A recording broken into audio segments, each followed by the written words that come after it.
Hello everyone, अपना reaction पर आपका स्वागत है। आज हम जिस वीडियो पर रिएक्ट करने जा रहे हैं उस वीडियो का टाइटल है they broke the statue and found this. तो ये प्रवीण मोहन है, उनकी ये मीन्स वीडियो है और ये काफ़ी इंटरेस्टिंग वीडियो और इन्फॉर्मेटिव वीडियो बनाते हैं। ठीक है, तो देखते हैं किस तरीके की वीडियो है, उसके बाद डिस्कस करते हैं। अगर आप न्यू है चैनल पर, चैनल को सब्सक्राइब कर दीजिएगा, लाइक कर दीजिए, शेयर जरूर कर दीजिए। वीडियो को शुरू करते हैं। Hey guys, today we are going into the ancient temple of Tirupperundurai and I'm going to show you some impossible carvings found here.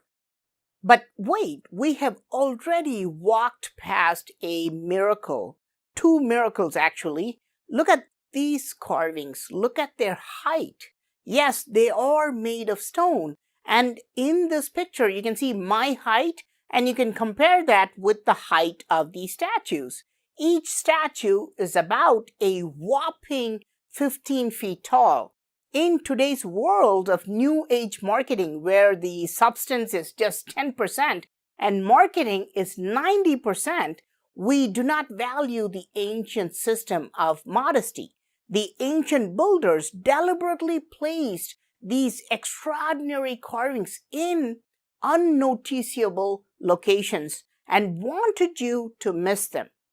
If you enter this temple, there is a 99% chance that you're not going to enter like this and then turn around and look at these giant carvings.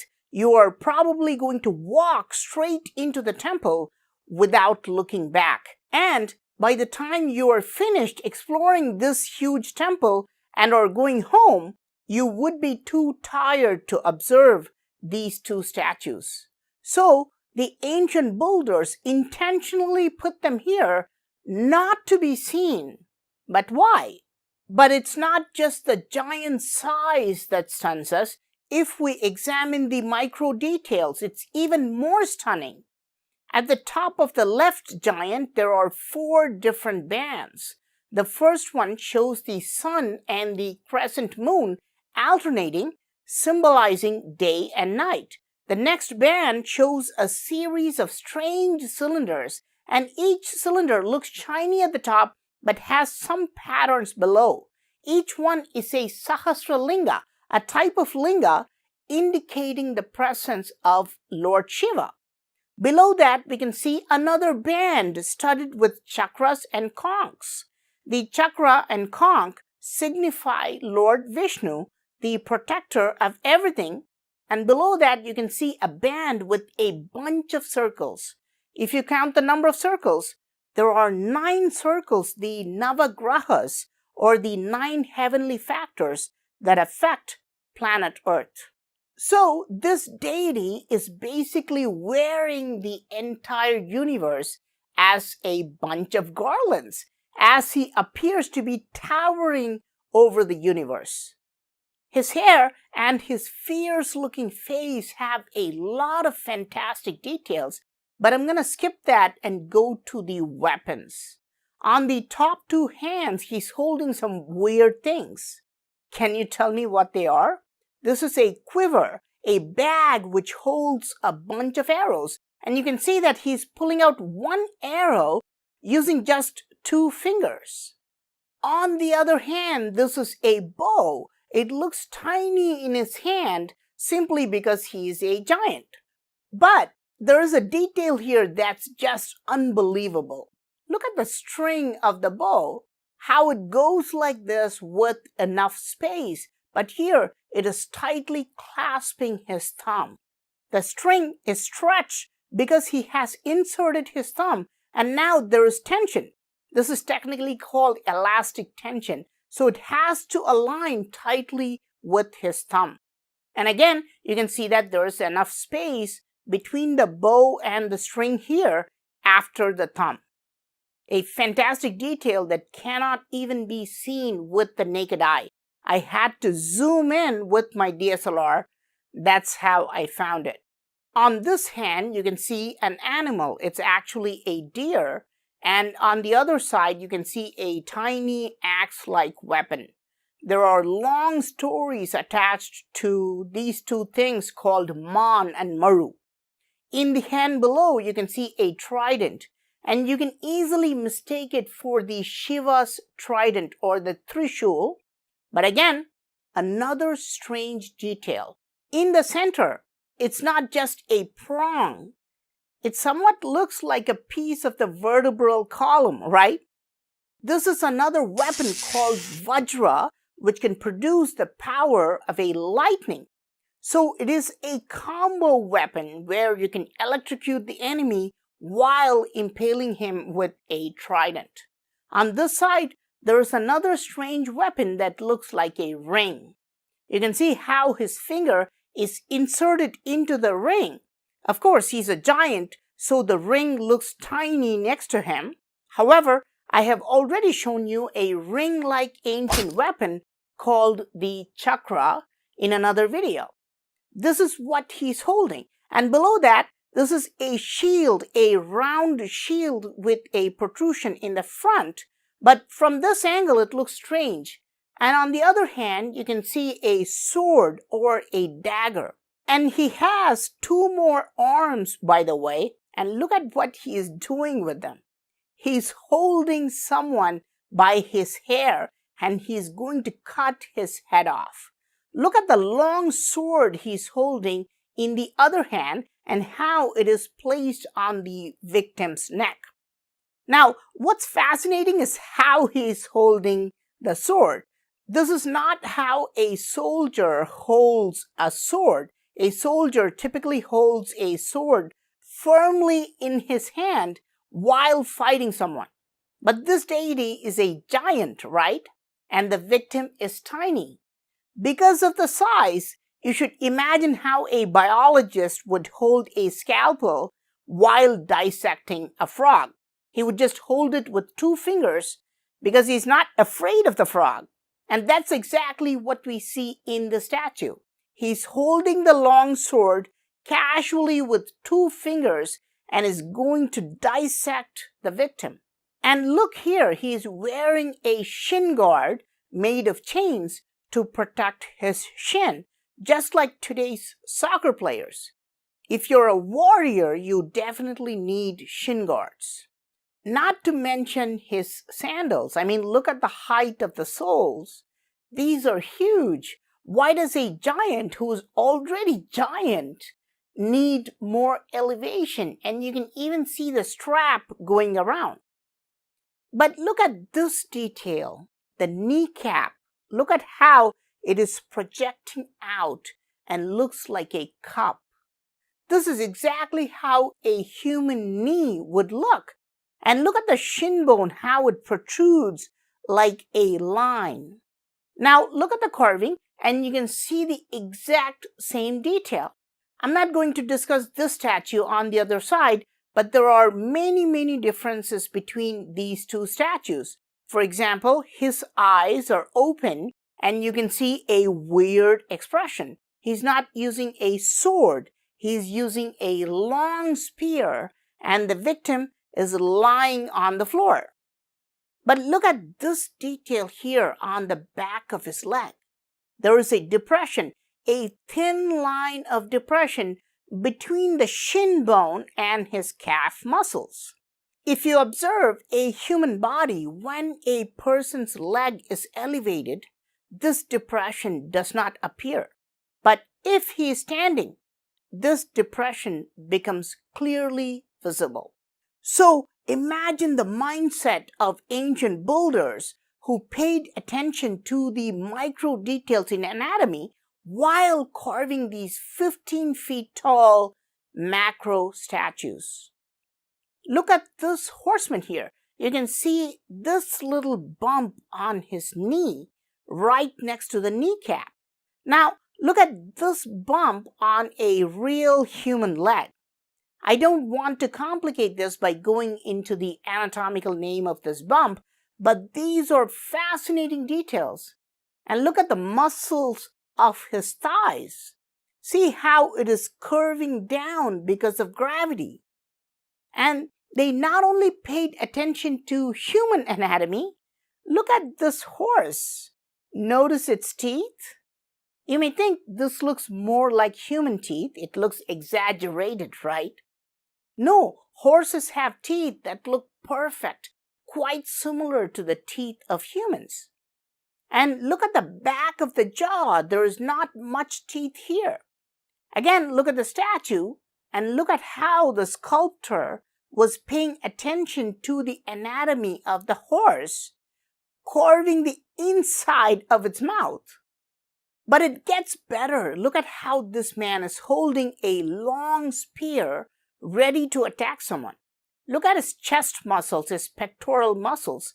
See how well defined they are. And below that, look at his rib bone. These bones come out when you're inhaling. Your rib cage becomes prominent when you breathe in. And why is he holding his breath? Because he's lifting this huge spear. Next time, when you lift something heavy, notice what happens. You will hold your breath and your rib bones will come out. But look at the back of his hand. See these 4 lines? They look familiar, don't they? Now, you just turned your hand and looked at the back of your hand, didn't you? You may think these are nerves or veins, but these are tendons that join muscles to bones. Each tendon is going up 1 finger, and you can see how they're flaring up. They're only coming out because he's lifting a heavy spear and he's holding it in this position. But look, in the same carving, let me show you the other hand. Where are the tendons? They're not visible because he's merely holding the reins with this hand. So there's no tension. That's why the tendons are not flaring up. Today, you will only find these details in medical texts about anatomy. These tendons are called extensor digitorum tendons. So understand the profound knowledge and wisdom of ancient sculptors. Some historians say ancient Indian kings used slaves to make these carvings. Will a slave who's forced into labor create such details? Look at this figure. Look at his chin. He has a bump on his chin. But adults rarely have such bumps. And you can see this mostly in babies. Lots of babies have these chin bumps. But why does this deity have it? He's Lord 𝐓𝐇𝐄𝐘, the youngest or the baby of Shiva's family. That's why he's shown with a chin bump. And look at his belly, he still has baby fat. And look at his leg here, look at this projection on the ankle. You can see how it is carved perfectly, exactly like a human being. But keep an eye on this area above his toes. You don't see anything here, right? Now, let me show you this carving. Look at this deity's leg. You can see the same bone protruding out, but look at this. You can see a tendon. This is a tendon going to the big toe. In medical texts, there is a fancy name for this. It's called the tendon of extensor hallucis longus. And look here, you can see a bunch of other tendons as well, and all these fibrous things flaring up. Now, you saw the tendons on a grown man, or rather a grown god, but let's go back to the baby god 𝐓𝐇𝐄𝐘. Look above his toes. You cannot see any tendons. Why? Because he has baby fat covering his tendons. Now, let's go back to the grown-up god Narasimha, because we are not done yet. Lord Narasimha is destroying someone using his bare hands by ripping his intestines out.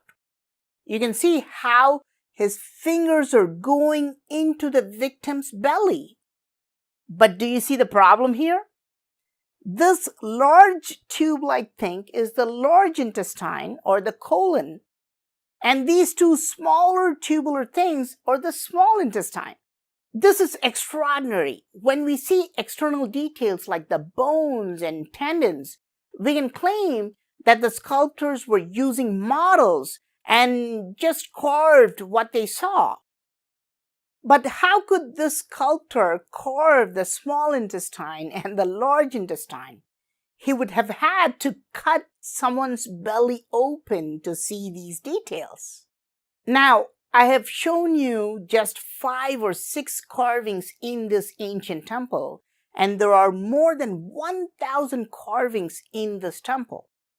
So, imagine how long we would need to discuss all these carvings in the temple. Have you ever seen such details anywhere? Who knew this temple in a small village of South India would have such incredible carvings?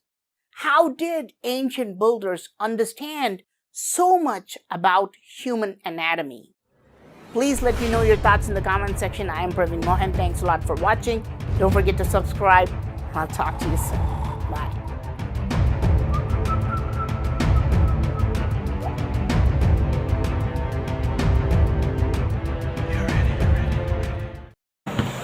तो video complete हो गई। काफ़ी informative video थी, क्योंकि इनकी जो जितनी भी वीडियोस होती हैं वो बहुत ज़्यादा इन्फॉर्मेटिव होती हैं, मतलब हमारी सोच किससे परे होती हैं बिल्कुल। क्योंकि जब भी इनकी कोई वीडियो आती है ना, तो ये समझ में आ जाता है कि ये कुछ न्यू लेके आ रहे हैं, कुछ डिफरेंट लेके आ रहे हैं, ठीक है ना।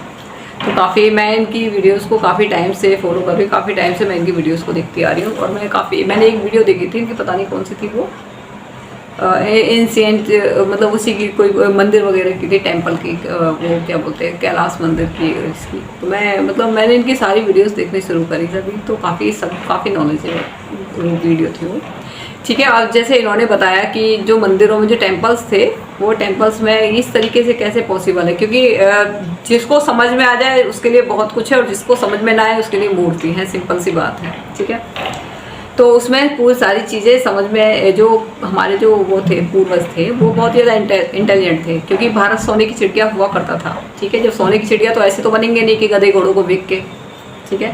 जो सोने की चिड़िया है तो नॉलेज भी आपके पास में बहुत अच्छी होगी, इंटेलिजेंट होंगे, आपके पास में सब कुछ होगा, तभी आप सोने, जैसे कि आप अमेरिका को लगा लीजिए, ठीक है, नॉलेज भी है आपके पास में, सारी चीज़ें हैं, ठीक है। और हम अमेरिका से आगे ही थे, मतलब उनकी GDP से भी ज़्यादा अच्छी वो थी हमारी उस वक्त पे, ठीक है। तो नॉलेज काफ़ी थी उस वक्त पे। और हमारे जो क्या बोलते थे, ये मंदिर सिर्फ मंदिर नहीं हुआ करते थे, ये पाठशालाएं होती थी एक तरीके से, जैसे कि कोई एक्सपेरिमेंट करना हो या कुछ, ये एक तरीके से वो होती थी, क्योंकि गुरुकुल्स होते थे, जो मंदिर होते थे उन्हीं के पास में ही वो गुरुकुल्स होते थे, और जो भी सारी चीज़ें सिखानी होती थी, एक तरीके से लैब टाइप में आप बोल सकते हैं, तो वो सारी चीज़ें हुआ करती थी एक तरीके से, सारी चीज़ें वहाँ पर बनी हुई होती थी। क्योंकि इसीलिए तो जो अंग्रेज़ थे उन्होंने सबसे पहला काम क्या किया, उन्होंने सबसे पहला काम किया, जो हमारा जो गुरुकुल जो पद्धति थी, जो गुरुकुल में जो पढ़ाया जाता था, उसको सबसे पहले ख़त्म करके अपनी मैकाले की जो एजुकेशन थी उसको स्टार्ट कर दिया था, ठीक है। जिससे हमारे अंदर हीन भावना आने लगी, और हम अपनी जो हमारी जो इतनी महान संस्कृति थी उस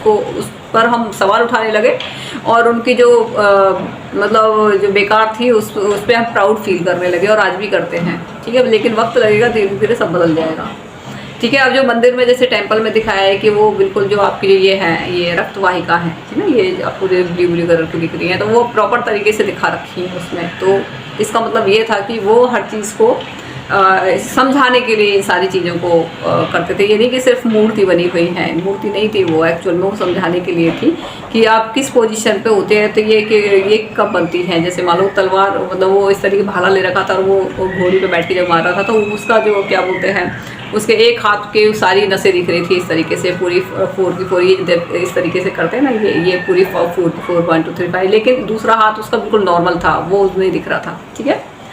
और भी काफ़ी सारी बातें थी, जैसे कि उन्होंने आँख की बात बताई थी, ये जिसे वो मारे नरसिम्हा वो जो बताते हैं, वो जो उसको, तो उन्होंने पूरे बॉडी का स्ट्रक्चर उन्होंने दिखा दिया था कि ये आपकी बड़ी आँख है, ये आपकी छोटी आँख है। तो बहुत नॉलेज थी यहाँ पे, काफ़ी सारी चीज़ थी। मैं तो शॉर्ट फॉर्म में यही कहूँगी कि इंडिया सोने की चिड़िया हुआ करता था। इंडिया में विदेशों से लोग यहाँ पढ़ने के लिए आया करते थे, और जो विदेशी जो लोग थे, जो बाहर विदेशों में जो फॉरेन कंट्रीज़ थी, वो एक्चुअल में सर्च कर रहे थे इंडिया का, कि इंडिया आखिर है कहाँ। उनको पता तो था कि इंडिया नाम का कोई देश है जो सोने की चिड़िया है, बहुत ज़्यादा नॉलेजेबल है, लेकिन वो सर्च करते रहते थे कि आखिर इंडिया ये है कौन सी जगह पे, ठीक है ना। तो वहाँ पे जैसे अमेरिका की साइड से वो कई बार चल के आते थे, तो वो साउथ अफ्रीका ही रुक जाते थे वो, ठीक है। तो उनको मतलब वो लौट के ही नहीं जा पाते थे, ठीक है ना। तो वो सर्च करते रहते थे इंडिया की। बोलते हैं ना कि वास्को डी गामा ने 1498 में इंडिया की खोज की। इंडिया की क्या खोज की उन्होंने, वो खुद भिखारियों की तरह वहाँ से यहाँ पे आते थे वो, ठीक है ना। तो यहाँ तो पहले से सोने की चिड़िया था, ये फालतू की बातें सिखाई जाती हैं। इन सब चीज़ को काउंटर करना चाहिए और इस तरीके से बुक में है तो क्लियर कट करना चाहिए, ठीक है। जो सच है उसको दिखाया जाए, ठीक है। काफ़ी इंटरेस्टिंग वीडियो थी ये और काफ़ी प्राउड फील होता है हमें अपनी हिस्ट्री को देख के। और ये सिर्फ मंदिर सिर्फ साउथ में ही नहीं थे, ये आपके नॉर्थ इंडिया में थे इस तरीके के मंदिर जिनको सबको तोड़ दिया गया, ठीक है। वहाँ पे भी इस तरीके की नॉलेजेबल चीज़ें थी। अभी तो बहुत सारी इनकी ऐसी वीडियोज़ हैं कि आप दांतों तले उंगली चबा लेते हैं, इतनी ज़बरदस्त वीडियो हैं और काफ़ी नॉलेज जो आज जो बहुत बड़े साइंटिस्ट अपने मन में जो बने फिरते हैं, लगता है जैसे यहीं से सारी नॉलेज को चुराया हो उन्होंने, ठीक है ना। तो अभी सारी वीडियोस पे मैं रिएक्ट करूँगी, उनकी एक एक वीडियो जो भी हैं, ठीक है। और काफ़ी इंटरेस्टिंग और नॉलेजेबल वीडियो हैं इनकी।